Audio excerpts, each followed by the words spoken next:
special guest this morning. Although Senator Tester's kind of a regular here.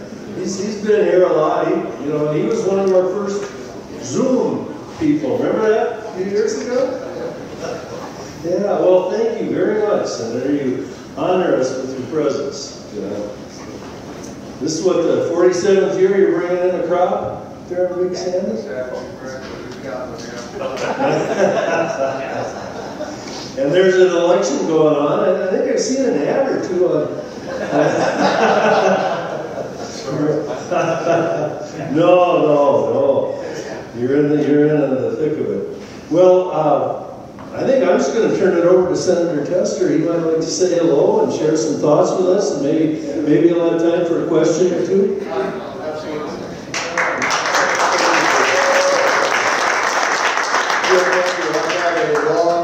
Speech here, which I'm not probably going to do much of, but it's a pleasure to be here again. Although this is the first time I've been in this venue. I think I've been in the previous two, and you may have had more than that, actually. I don't know, but it is really good to be here. And thanks, Jim, for the kind introduction. And I will start with an apology, and the apology is number one, I wish I could get here more often, but unfortunately, most Thursday mornings. I'm in Washington, D.C. In fact, this is Thursday morning, which I think it is. I'm in Washington, D.C., so I can't. So it is a pleasure to be here with you to visit with you about different issues. The other apology I'm going to make, if there's ever a time where it's pretty damn obvious we need campaign finance reform, it's right now.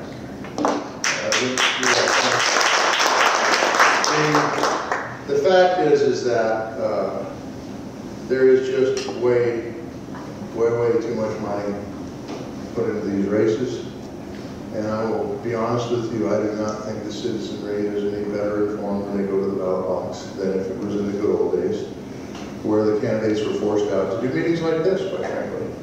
To talk to people, answer a few questions when it's done, and find out what's on people's minds, because that's really, really instructive.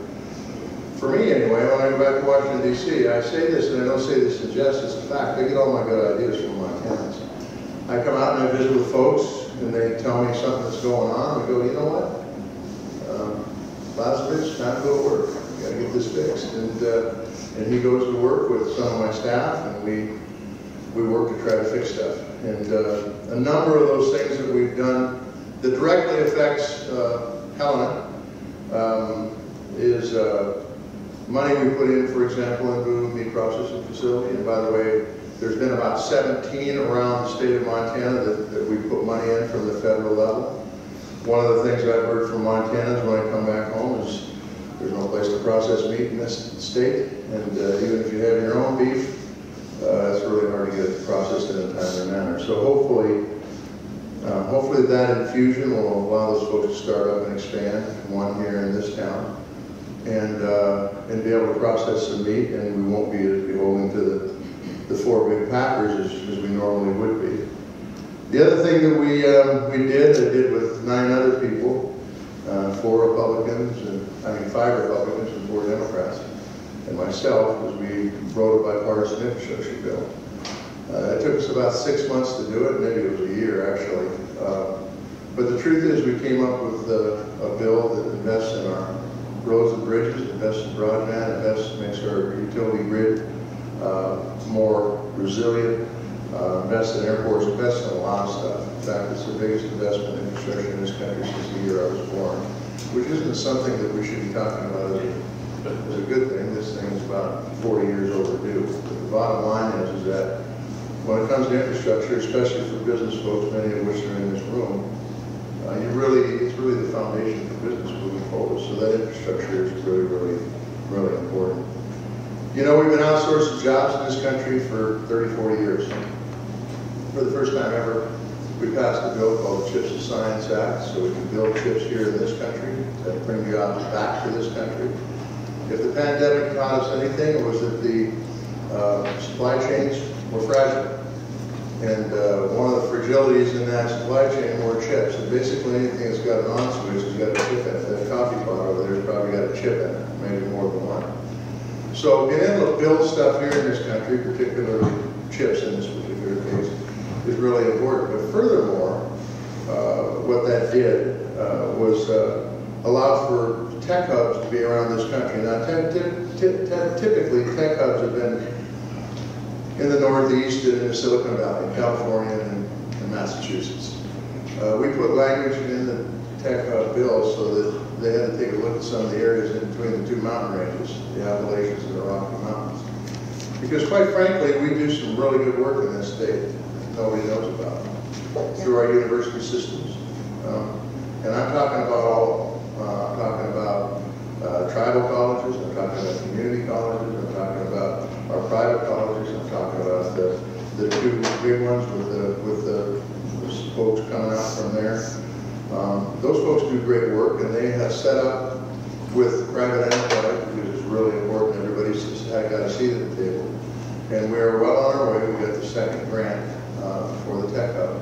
That's going to be a game changer for the state of Montana. It's going to bring us into the 21st century when it comes to technology. It's a huge deal. And as this thing unfolds, it's going to be fun to watch. For those of you that are from East Helena, we got a raise grant for infrastructure and housing. You all know how important housing is, and we can talk about that for a long time.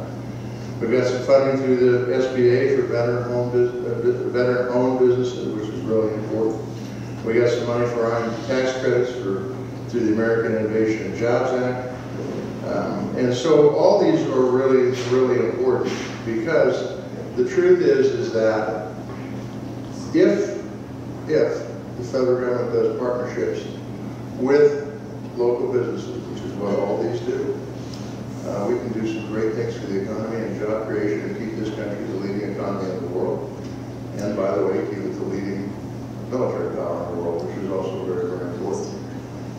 I don't have to get into the fact that China is doing a lot of stuff to try to supplant us as the leading economy and leading military power in the world. Stuff that, quite frankly, will keep you up at night if you think about it.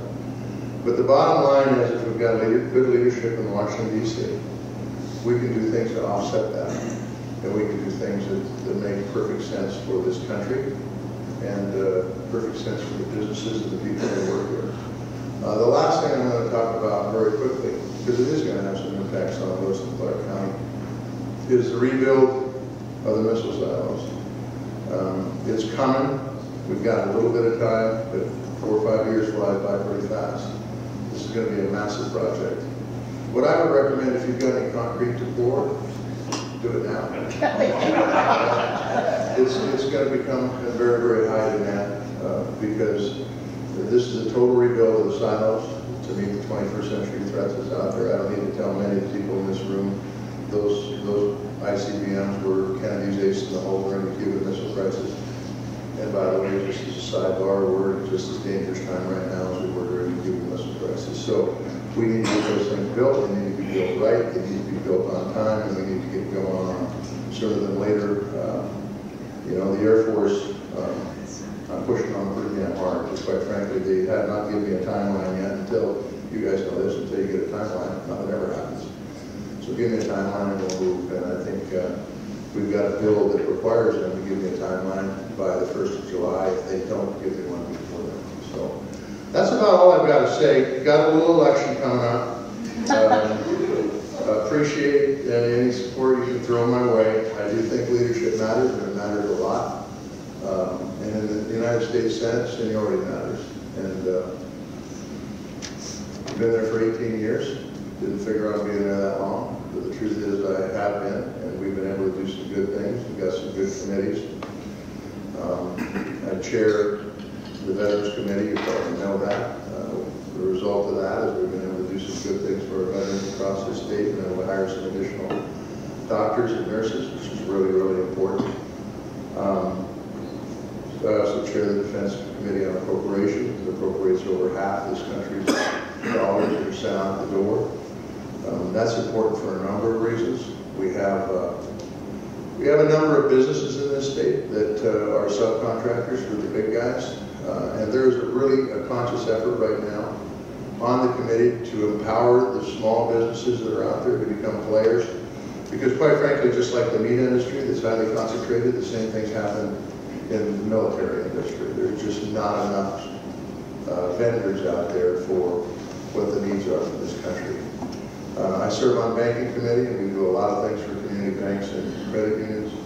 I serve on Indian Affairs Committee, and we've been able to get a lot of good things done for Native Americans across the state. And by the way, there's still a lot more to do.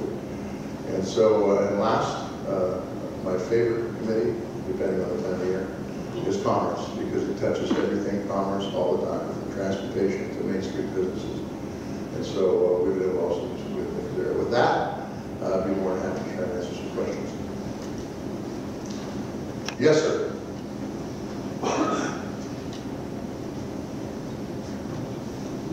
Can you hear me now? I read and listen to all the ads out there. Healthcare becomes a real concern. I'm really concerned about healthcare for women, but it seems it don't affect me as much as healthcare for Indians.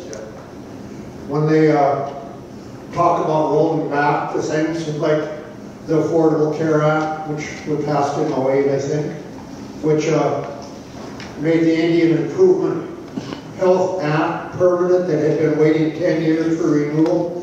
If that goes away, where are we at?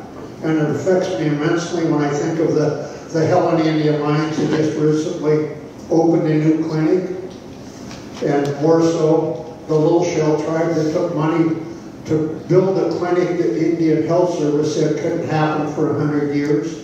What happens to these programs? And what's more affected, Indian programs are not handouts.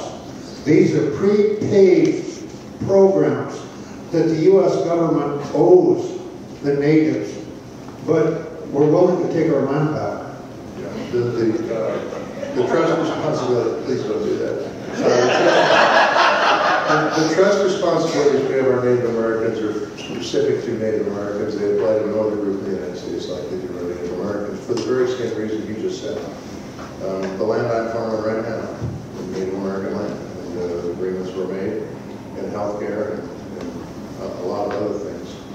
But you're right, and by the way, you're right in that you start unraveling things, and things have, there's collateral damage all up and down the line. And so, you know, there's going to be an incredible effort this next legislative session to undo Medicaid again.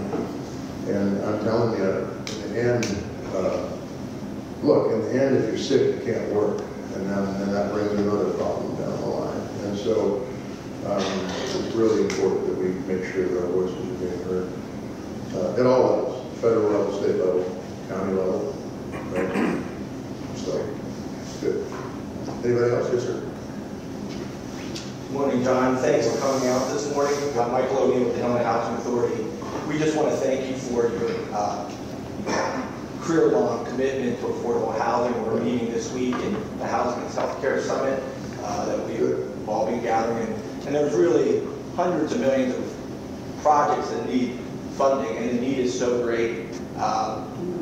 The need is so great. So we would appreciate a lifting of the domestic cap that's impacting. You know, that we need a really historic investment in affordable housing in this country and across Montana. Want to really appreciate the work you and your team back in Washington across the state on the fair market rent issue. You're taking on the HUD Secretary at a public hearing. Said, you know, you asked her to pay attention to Montana's FMRs. They went up 19% as of October 1st, and thank you so much for that. Yeah, you've got, look, a couple things. First of all, it's too bad there's some national press in the room because they need to hear this. You know, a lot of people in Washington, D.C. think they understand Montana, and they don't. They don't understand it all. We have unique challenges here as a rural/frontier state. And so education is an ongoing process, and everything, particularly back there. You know, the housing challenges we have right now are real. You guys know that. Helena's not immune to this. Truth is that there's not enough inventory. The truth is, if you want to hire a person right now, probably has a hard time place to live, probably the rent, or to buy the place is so high that they can't take the job. It happens all over the state of Montana. It will solve itself over 40 or 50 years. But the truth is we need to do some things to incentivize to get more houses built, affordable houses for people in the state of Montana. If we're going to give opportunities to the next generation, this is really, really, really important. And if we're going to give opportunities to businesses to expand and start up, is really, really, really important. And I can't tell you the number of businesses, the number of school districts that have come to me and said, we had a great person, took the job, went out to look for a house and came back and declined it. It happens way, way more often, I think, than the other way, where we offer a job and you know what, they took it and we're off and flying. So the things out there that you just talked about, that we need to support to move up, to move the caps, those kind of things, is really, really, really important to move forward with additional housing, because it's needed, it's really needed. And the opportunity for employment is just unbelievable. By the way, on a sidebar, with that Sentinel project, it's going to impact this county, but more so Cascade and Fergus. You know, they want to bring in man camps, and I think it's a waste of resource, because once it's gone, it's gone. Let's build some houses. You're going to probably need some help from the state on that, by the way. Hopefully the state's willing to work with you know, Bechtel and others to be able to get these houses built. Then there'll be houses there when they leave, and the project isn't going to take forever. And plus there'll be a workforce there that may stick around, some of them. And so it can be a win-win deal. Otherwise, it could be a negative. Yes, John. Good morning, Senator. And by the way, the Senator is a proud father of a Carroll College graduate.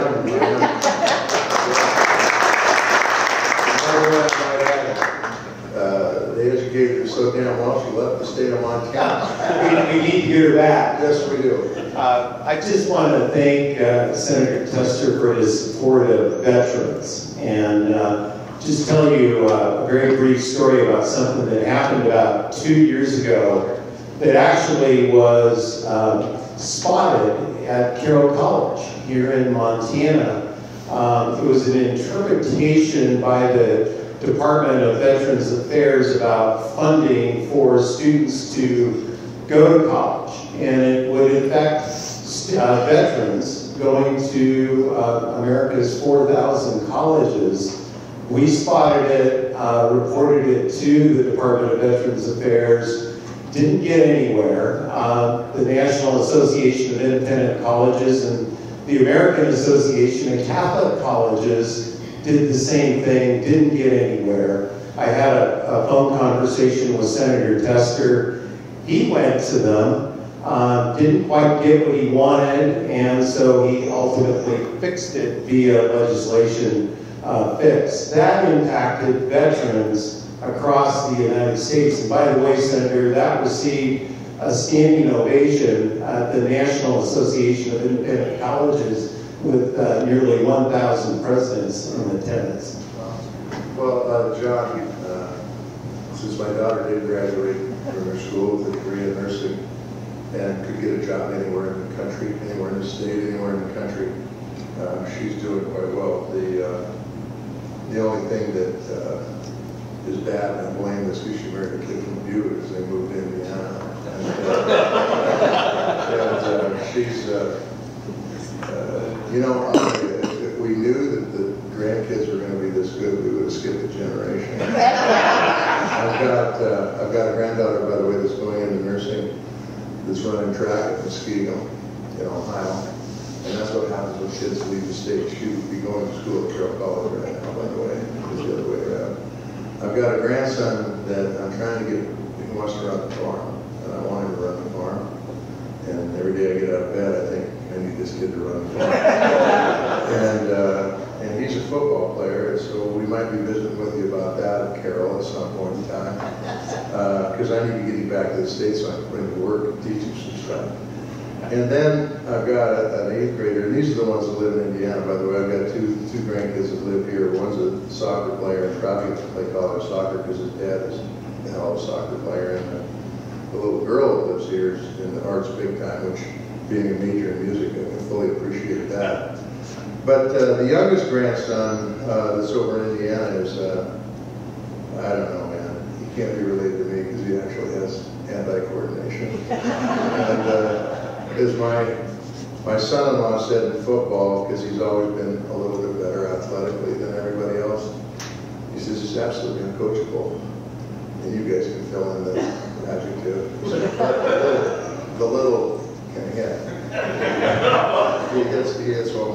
regularity. So who knows what's going to happen? You know, it's fun watching kids grow up because the world is there now. It's there. And if you're lucky enough to have parents that can show you some guidance and set up some sideboards, and if you're lucky enough to get into a good school, and by the way, Carol, in my opinion, is at the top of the list. At the top of the list. Then they've got, things are set up for them now. This world goes now. If you don't finish high school, if you get involved in drugs, if you think that you can do anything you want and never pay a price for it, those kids have a lot of trouble. And by the way, it can happen to the best of kids. So good to watch them grow. Yes. Hi, Senator Tester. Thanks for being here today. Neil Blossom, Lifelong Tech. We're $37 trillion in debt. Yep. It's going to take some tough decisions in D.C. Yep. What do you think? So it's going to take some tough decisions in D.C. and the demands right now are higher than they ever have been because of what's going on in the world. On the good side of the equation, our economy is doing better than any other economy in the world. On the bad side, we got 37 in debt. So what needs to happen is we need to take a look at find opportunities to reduce costs. And then we need to look at the tax code and make sure it's equitable. And between those two things, I think we can do it, but we can't do it overnight.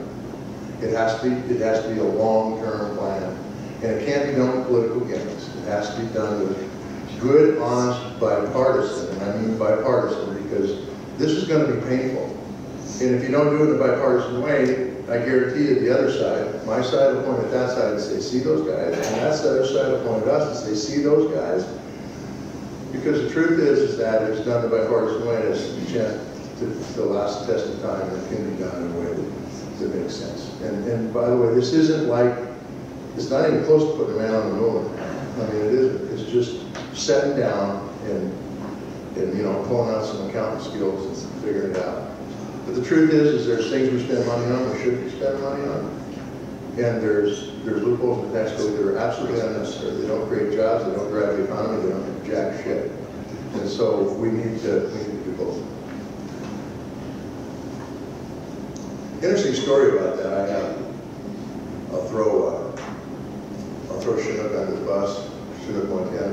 I had a couple guys went in, come into the office, and we were talking, and the guy asked that very same question, and I answered it best I could, and then the guy that was with him said, "By the way, when can we get some money to fix our legs?"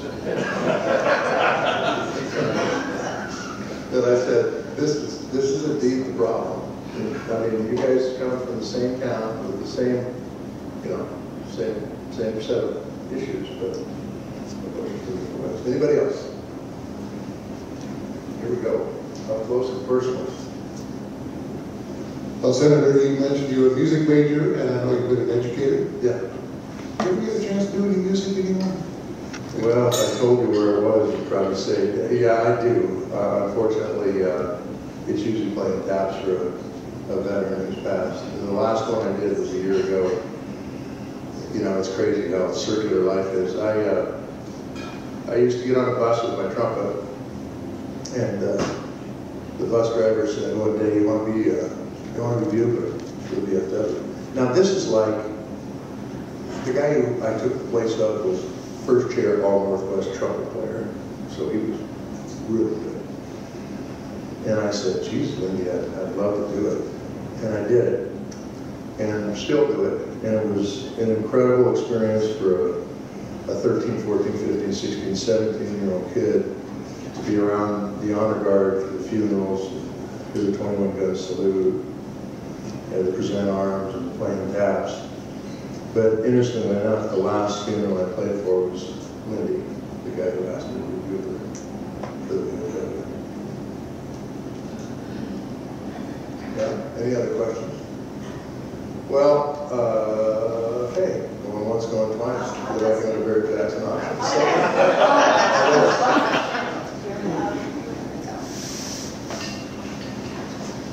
Senator Tester, thanks for being here. So I'm worried about what's happening in the election climate. We're so polarized. Yes. I wonder if you could address that, and we're all on Montana, we're really all on America. And rest of your families. Yes. I mean, I feel just a little bit, because I was religious there. Yeah. So, I mean, I can't even imagine what it's like to be you. Well, you gotta have a strong back and a weak mind. but the truth is that, look, I don't know how much we spend on this race, but it's going to be in the hundreds of millions of dollars on this race alone. Think about what you use that for the county. Think about what this school right here could do with it. Think about what you could do with that at Carroll. Think what you could do with it to build housing in the community. It doesn't make any sense. And so, and I will tell you that the best thing that could ever happen is to take a lesson from Montana and go back and put caps on the amount people can donate. Make it so corporations are not people, because they're not. They don't pay Social Security. They're not people. And make it so everything is totally transparent. So there's somebody from Texas who's putting a bunch of money into Montana. We know it. Okay, if he's giving money to my campaign, you know it. If he's getting money to, or by the way, in this C3 stuff, these corporations that are set up to be, do away with it. Just do away with it. The money needs to flow through the candidates' funds. That's it. That way I got control over them, by the way. And I can say yes or no to an ad that goes up because that's what it should be.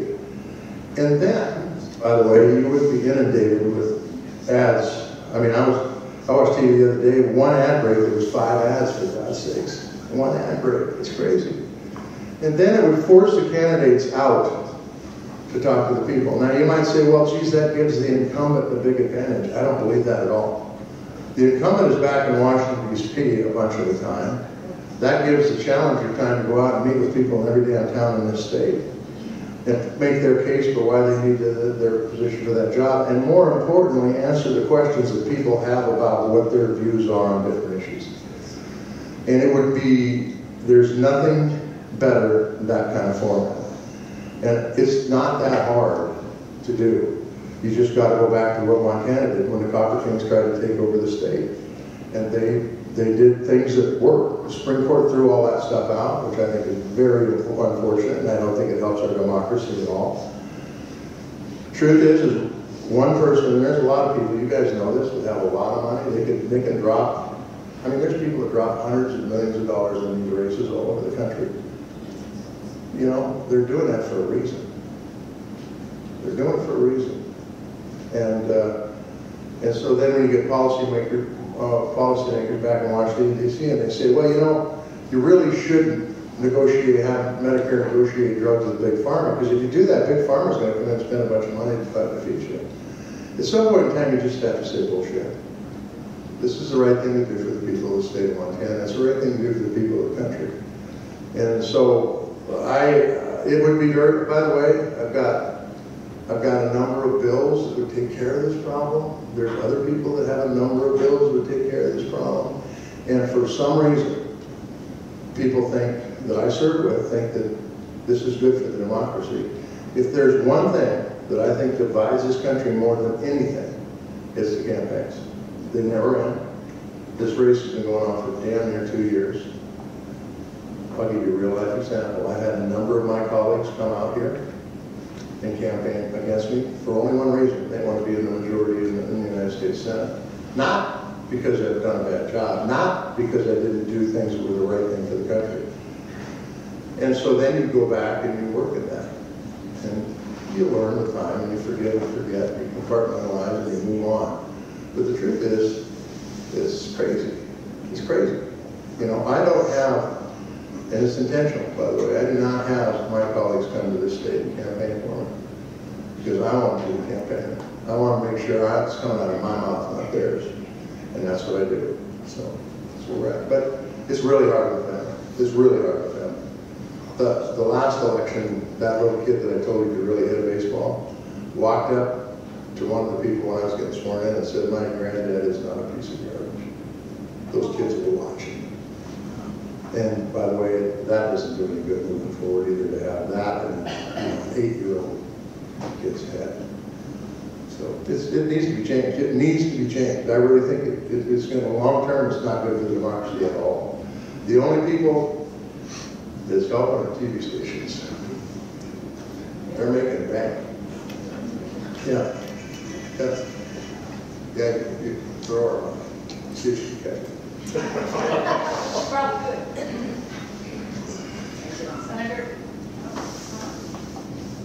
Senator, I was a javelin thrower. I didn't catch anything. I'm Emmett. I'm the Teen Services Librarian at the Public Library here. I have a room load of kids a couple times a month on my teen advisory board who see a handful of existential crises, climate change, mental health, our position in the world. I'm really proud of them because they're keeping up on the news and they really care and they participate as best they can, but they're under 18, they can't vote. I was wondering what you have to give them something to hope for in the years before they can become involved, and what kind of springboard you're looking forward to handing off to them when they eventually take office. Yeah, well, and the sooner the better. I will tell you that they need to understand that their voice is important, even though they don't vote. Their voice is very, very important. I can give you an example. When I was in the state legislature, I got an email from a dude that was talking about axle weights on trucks. And so, shit, I went to work and tried to do something, because he made a good point. And then I was up in Havre and I was walking down the street, and he walked up to me and said, I'm so-and-so. I said, geez, that name sounds familiar. He said, yeah. And he was 16 years old. He said, yeah, I sent you an email on axle weights on trucks. The truth is that it doesn't matter how old they are. Their perspective counts, and their perspective probably counts more than anybody else's perspective, because this is their world that we're living in. What I would say is this. If you've watched what's gone on in Florida the last 2 weeks, if we don't start taking issues, and I don't care, you can say, well, it doesn't do any good for the United States to do anything because it's a world problem. We have always been this world's leader. And on climate change, we need to be this world's leader. And ultimately, if we're the world leader, it creates jobs here, and it creates economy here, and it creates good things for this country, and it maintains our position in the world as a leader. And for those that say it's just going to drive up energy costs, it doesn't have to. It doesn't have to. It's called putting more energy into the ecosystem so that you can keep energy prices down and continue to make the transition. And then the last thing I would say is that we can put money into R&D in a big, big way. Batteries are great, but they don't work particularly well in northern latitudes. We need to get them so they do. And they need to get them so they'll go 500 miles. And we need to get them so they're affordable. All that is doable through research and development. There's no ifs, ands, or buts about it. But the truth is that the advice I give to every young group that comes in, whether it's climate change, whether it's the nature of the world we live in right now, whether it's issues that, of education costing too much or whatever, is that you can make a difference. All you have to do is roll up your sleeves and go to work to make a difference, and it can happen. I remember when I was first out of college, I got on the Soil Conservation Board, which is not a very highly touted position to be in, but what the hell, it needs to be filled by people. And so I got in there, and I'll never forget, my neighbor walked up and he said, I walked to my neighbor's house for a butchered beef. And he said, they're going to work you to death. And I said, why that? Why is that? He said, because you want to make your community a better place. And people figure that out, they're going to work you to death. And by the way, I wouldn't change a damn thing. I mean, I served on the Soil Conservation Board, I served on that school board, I served on an FSA committee, I served on the International Organic Certification Board, I served in the state legislature. Every one of those experiences hopefully made my community a better place. And every one of those experiences added to me as a human being. And that's what I would tell kids. Go out and look around and say, what can we do? What can I do to make a difference? And then go to work to do it, because you can do it. And by the way, the next generation, I also tell them this. Run for office. I served with a Laslovich and a Brueggemann that were fresh out of high school when they got elected to the state legislature. One was a D, one was an R. Both good people, and they're still both good people. And there's just opportunities to make changes and learn, and don't undersell your ability to go out and get informed and make choices in the world. Thanks. All right. Thanks.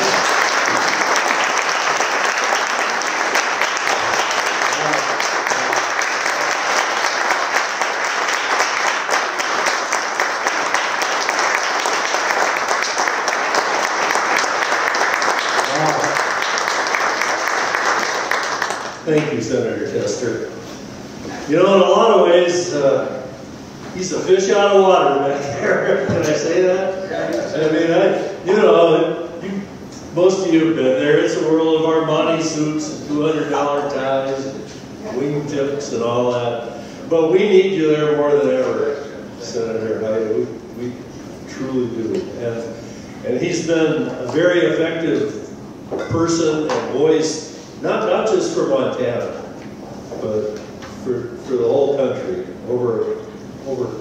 It's been a good long run, and I hope it continues. Thanks, Jim. I would just say this: we should never take this for granted, and this is the fact, and we all know it. We are so blessed. We live in the greatest state, in the greatest country that's ever existed.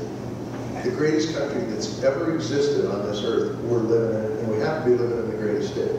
Now, I talked to a dude from Florida the other day, and he said, no, I live in the greatest state. I bet he disagrees right now. The truth is that this is an amazing thing we've got here, and it didn't happen by accident. It happened by having people, both in the business community and in government, that understood that nothing happens by accident. You got to work your ass off, and you got to make your luck. And if you do that, you can keep this country in a position where our kids and our grandkids will have the same opportunities to our parents and grandparents gave us. Very good.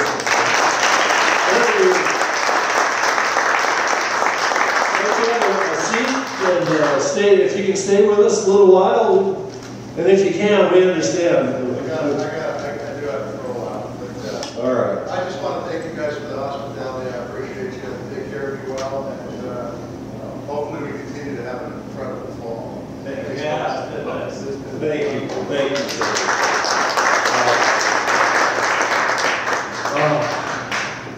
Well, what a thrill.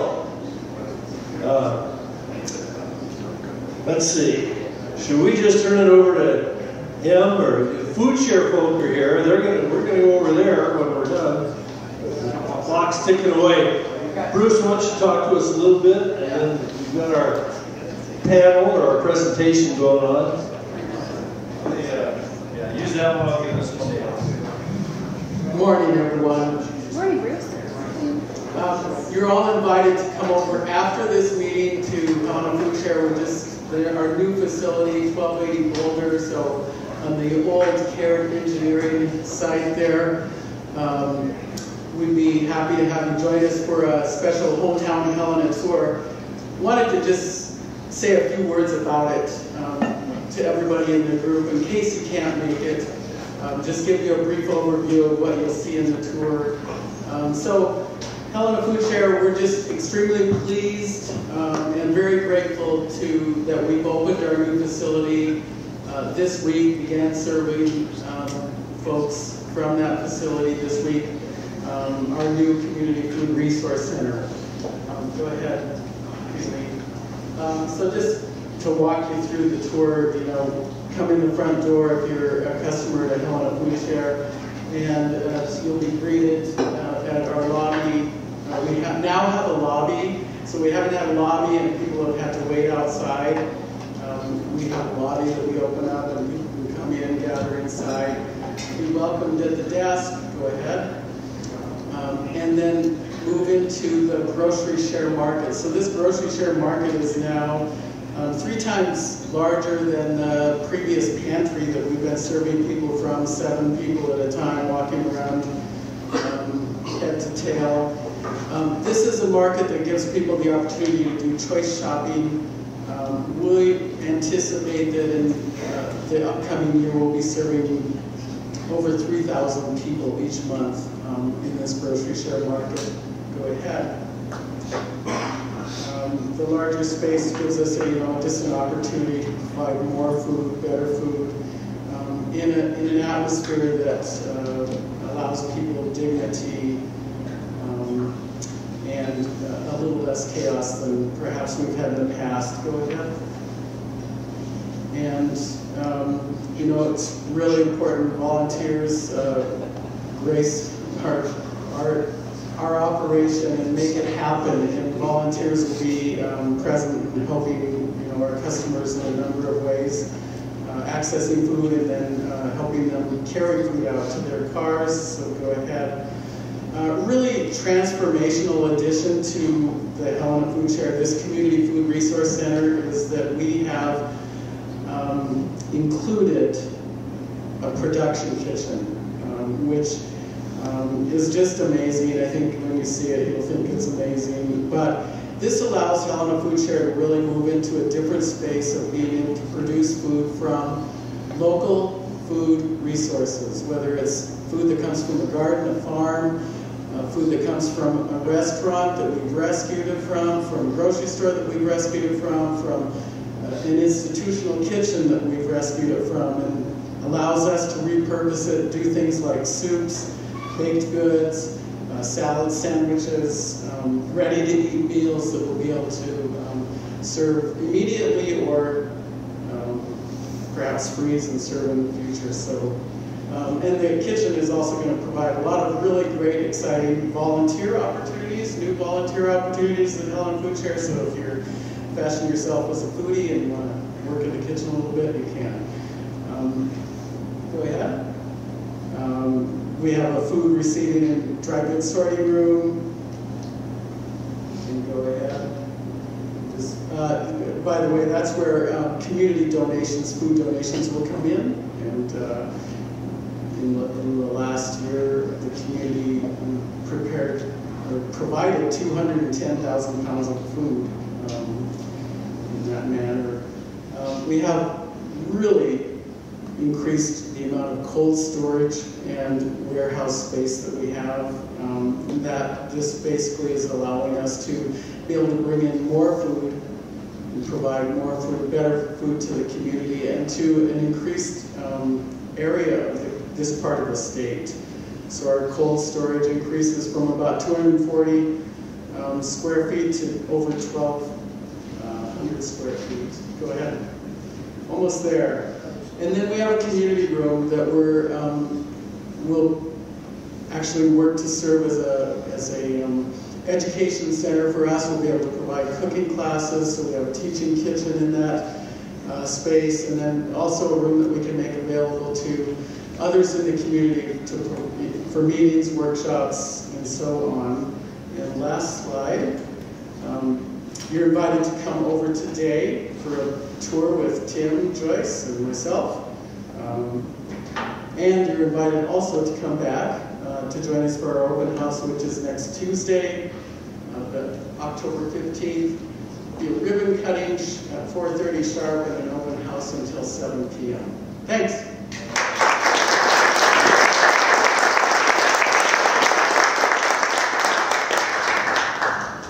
Very exciting news. I'm going to invite Teresa and Kelly to come up. We're going to fill up the last 17 minutes or so talking about the Housing is Healthcare Summit. And I'm just going to give you guys a brief overview of FUSE. Probably most of you guys have heard over the last 3 years while we've been here. FUSE stands for Frequent Users of Systems Engagement. That is a project we've been working on in this community for 6 or 7 years now. And that we've taken that project, it is a nationwide project where we look at really the top users of systems, people that are using emergency care rather than stabilized care that is really costly. So people that call the emergency services, ambulances, or the mobile crisis response team, people that go to jail for minor, sometimes minor offenses that maybe they don't need to be occurring, because if they had a different system in their life, they wouldn't be occurring those. So we spent the first few years identifying the systems, identifying the people, identifying the agencies that could be involved. And then 2 years ago, hired the first case managers through St. Peter's Health. And the last 2 years, they've been working with the top identified clients. And the last couple of years, we came with data. That data has been harder to collect since the transition to the new systems at St. Peter's Home. So I don't have numbers for you guys today, but they have looked consistently similar over the last couple of years, where we see huge drops in numbers of people going to the ER, people going to jail. The money shift that we're seeing, so I hate to say savings, because we can just move those dollars to other services, to other people in the community. We are not spending money on sending people to jail. We are not spending money on health care for people that are going to the ER that flat out they don't have coverage, so somebody else is paying for it. The emergency room savings is in the millions of dollars. Every 6 months or so, the cost of not having people in the jail is $50,000 to $60,000. The Fuse program is working. They're housing 10 or 12 people every year. They're working with 40 people at a time. We are seeing consistent success rates in that program. And the team that's working on that Fuse program is growing because we have also looked at our programs, our meetings, and said we had 16 housing meetings happening in Helena every month, and we said, why don't we just start combining those? That's a lot of meetings we don't have time for. And so we've combined a lot of meetings, built up the Fuse team, and so we've done a lot better job of making those streamlined resources happen over the last year. I'm going to let Teresa and Kelly talk about their parts of the Housing is Healthcare Summit that we've been covering this week, and then I will cover anything they don't cover in the last few minutes.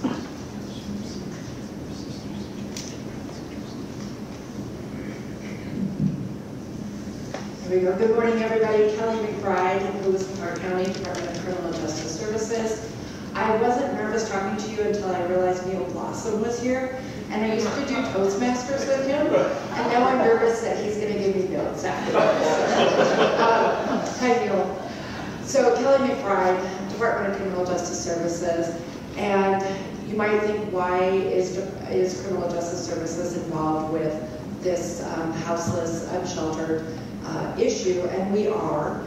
And I'll start with the fact that there right now, actually 2 days ago, I didn't look at the numbers this morning, we're 154 people in our detention center. Of those 154 people, about 25% are Department of Corrections, so they're waiting to go somewhere. The rest of them are there pre-trial. In Lewis and Clark County, it takes about 9 months between the time someone is charged with a crime and they're adjudicated. So that pre-trial period is 9 months.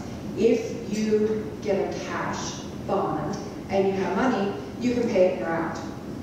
If you don't have money, you're going to sit in the detention center unless you're assigned to our pretrial services program. I will tell you, Lewis and Clark County's pretrial services program is stellar. We have about 91% of the people that are assigned to pretrial services, they make it to all of their court dates. That's what we want.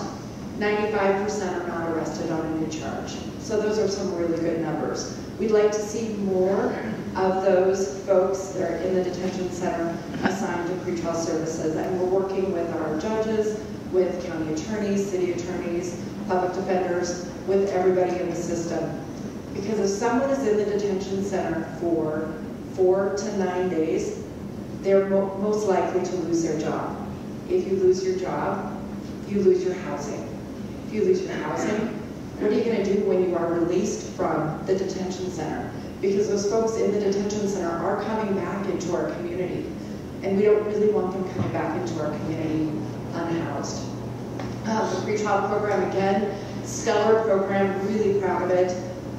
We also have Judge Peterson has a municipal court, it's called PASS. Through her program, individuals found guilty of their misdemeanor charges can, if they're experiencing homelessness, they don't have money to pay their fines. If you don't pay your fine, then a warrant is issued for your arrest, and then you're back in the jail, and it's just a cycle. So Judge Peterson stopped that by saying, hey, for every hour you spend in treatment, every hour you spend in therapy and meeting, in taking care of yourself, every hour she will get $10 off that fine. So folks are able to work off their fine by taking care of themselves and making our community a better place. And when you do those things, when you work with pretrial or you work with the PASS program, you get assistance from your officer. So we're getting people housed. We're getting them where they need to be. We're working with our partners, thank you, to the FUSE team, so that we can get folks housed. We're also working on some diversion programs. That's a collaborative effort so that people who are experiencing houselessness, I'm saying everything correctly.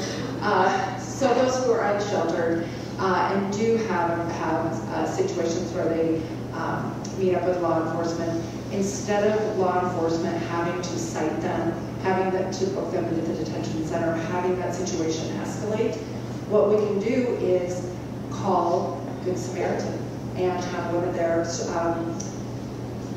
street outreach workers come and meet with a person and take it from there.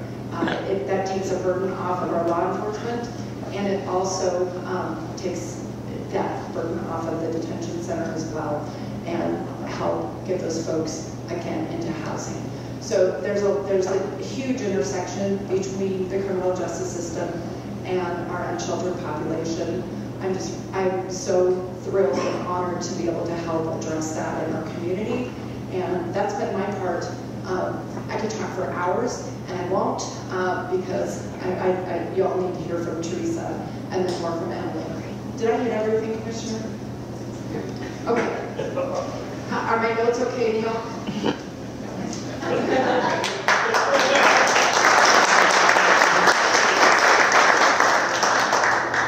Good morning, I'm Teresa Ortega from Good Samaritan Ministries, and now I'm nervous because I gotta watch my Teresa, closer. Mike, closer. Closer. Here we go.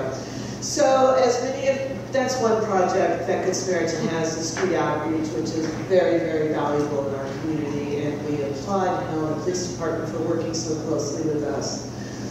The next that is something that we've been working on for a couple of years now, and I'm sure you've read about things in the paper. We've gone to the zoning committee, we've gone to the city council, we had things approved, and then things took a change, so we had to start over and find a new place. We were going to be at the facility on Last Chance Gulch. But when one window closes, I always like to say another one opens up. So I'm talking about Ruth's Place, an overnight shelter for women. We felt, as getting together and talking at Good Samaritan with our constituents too, that we need to look at a place for women to be in a safe place, to be able to be around women with similar issues, to not have to worry about sleeping on a floor or someone following them, which does happen, or different things like that. So we buckled down again. We tried to find a place downtown for us to be. Unfortunately, that didn't work out, but that's okay. We had submitted a grant to Commerce. Good Samaritan received that grant. All this happened. I'm trying to go through quickly, and I'll be available after if you have questions. So when we lost the facility we were going to be in, we had to resubmit the grant to Commerce with a new location. 2 months we searched for that location and could not find anything. Last minute, before the grant was due again, I contacted Renee Bauer at Family Promise and asked her, what do you think? You're adding on to your building. What do you think if we pull our programs together? Women, children, women, families, Good Samaritan, Ruth's Place would be part of that addition of the building. So that's what's happening. It's very, very exciting to see. At this point, the plans, the blueprints are at the city. In the city's office is the building permits that we're looking at. We have a couple more things to fix on those plans, which are very minor what we're looking at. So we're very excited to get this going and hopefully have a groundbreaking soon. So that's in the nutshell. There'll be different things for women at this. The women will come in at 5:30. We hope we won't have kitchen. We won't be doing the overall feeding or dinner. It's a shelter. It's to be somewhere place. We will have what I call street food. That's easy. But we had worked with God's love that the women would be able to go down there for breakfast and dinner to get going in their day. So the other piece of this is, like I said before, it's a quiet place for people. It's a quiet, there are going to be bedrooms. We've got so many donations for comforters and sheets. It's going to be very, very nice. So the evening is a very, very quiet time, and we're going to make it that way even more. But it's time for women to really settle down and talk about what their needs are, what their fears are, what directions they're going to go. Our staff will be peer supports, which are people also that have had lived experience in this very area of their lives. So there'll be a lot going on. I will be available after, or you can always get a hold of me either at Good Sam's or our place, or give them a call first. I don't know where it is. Thank you very much.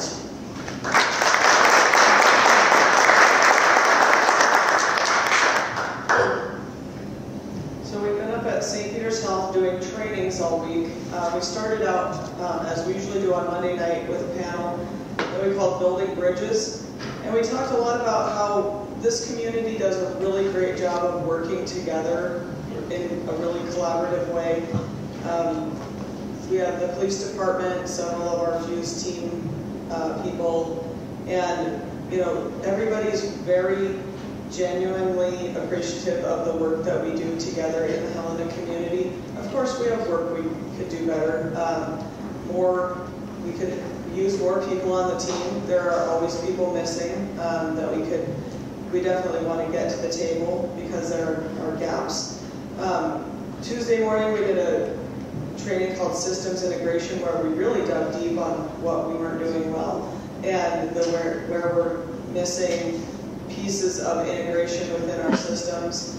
And it was interesting though, we said we had the jaded table and we really scored ourselves low in things that we weren't doing well, and then we heard from the other tables of maybe newer staff where they thought we were doing things really well. So it's really fun to hear from people that are coming in who see the benefits of a lot of the systems that we have in our community. And we can see that highlighted when we're, I say I'm 100 nonprofit years old, and when I see what we're missing and what we haven't done yet and how we've been trudging along and these things, we've been working on this forever. And to see the young people coming in and go, look what we've done, and look at how far we are. So that's been a fun thing to see this week. We learned all about the certified community behavioral health clinics that are being done at Aware and many Riversville Health. They call it CCBHC. I don't know if they say that so many times in a row, but that's how they say it 1,000 times. We've learned a lot about what we're going to learn in the legislative session, how we can become prepared, how we can be ready to testify. So a lot of these things have been recorded, or we can reconnect with the trainers that have been there with us. We did a landlord appreciation breakfast like we always do.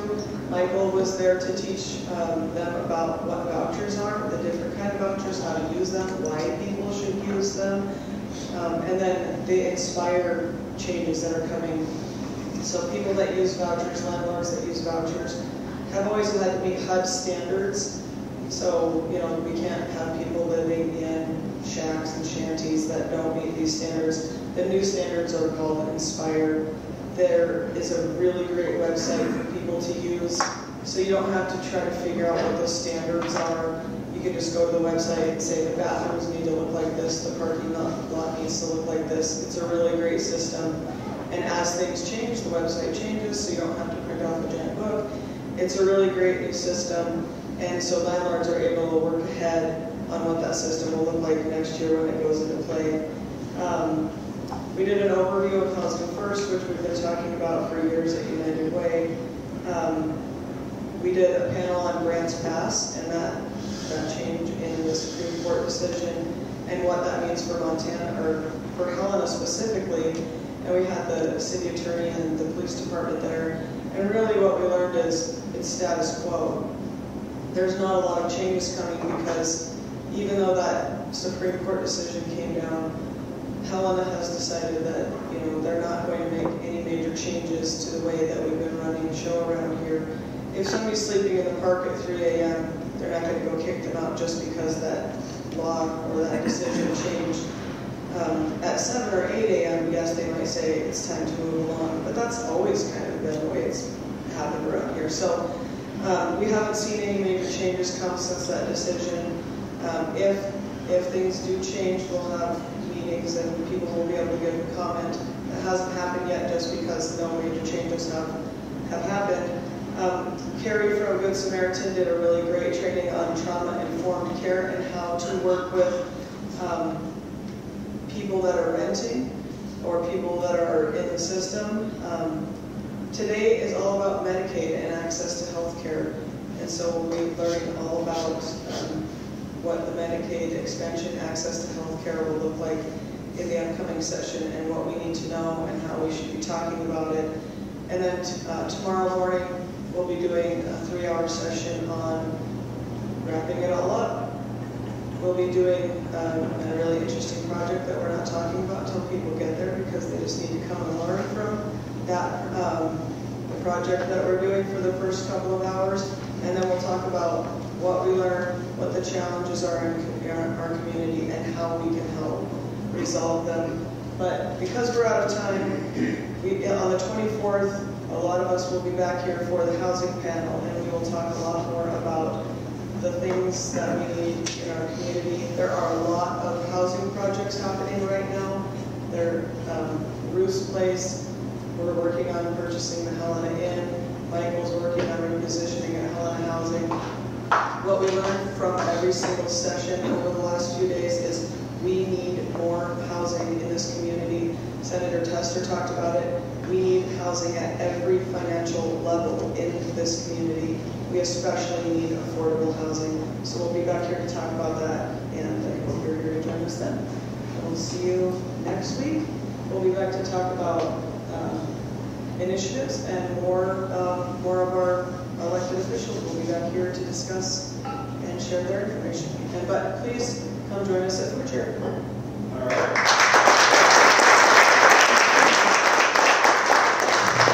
Thanks very much, Emily. Dean Bauman, did you have something for us? Just as we, since Dean Bauman's our hostess with the mostest, can't exclude her from the proceedings. I know. Thank you, Sandy. Thanks for having us in. It is absolutely my pleasure. I'm glad our Halloween decorations didn't scare you all away this morning. That's kind of spooky around here.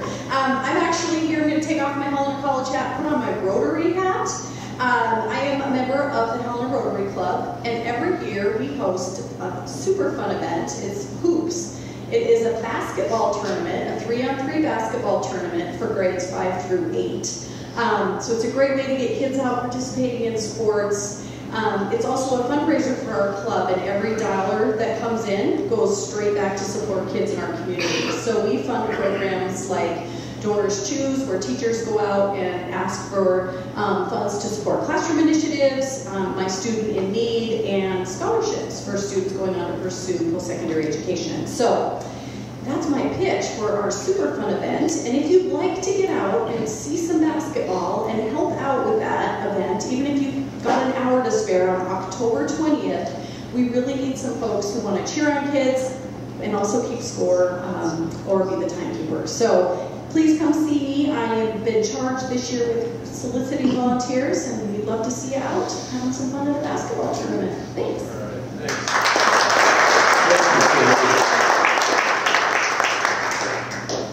What if we figure on being at the food bank and starting the tour by about 8:30?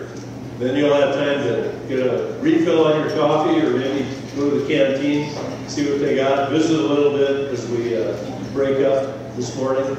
But it was great having Senator Tester here. That was really a thrill. I know it took some time from Teresa and Kelly, but we're okay giving it up to the Senate. All right. Well, that's very gracious of you. The library lady? Ask Annie, what's your name again? Yell it out. Emma Rogers. All right, Emma. Rhymes with lemon dodgers. Okay. Tell the kids that story about Pandora's box. Okay. When all the nasty things flew out of the box, what was left was that little jewel of hope. And I hope we got a little bit of hope this morning from our guests and from Senator Tester, because there's plenty of reason to be hopeful in the midst of a turbulent world, as the Senator said. And I remember when Linda talked to us about Ruth's Place, remember she had the biblical origin of that. Where you go, I go. My people will be your people. That was very good when I went and looked that up and read that little Bible story. So there's lots of room for hope and optimism in addition to all the stuff we see on the news. Anyway, I'm blabbing. So we'll plan to kick her off at the Helena Food Resource Center at 8:30. Sound good? All right. Thank you all very much.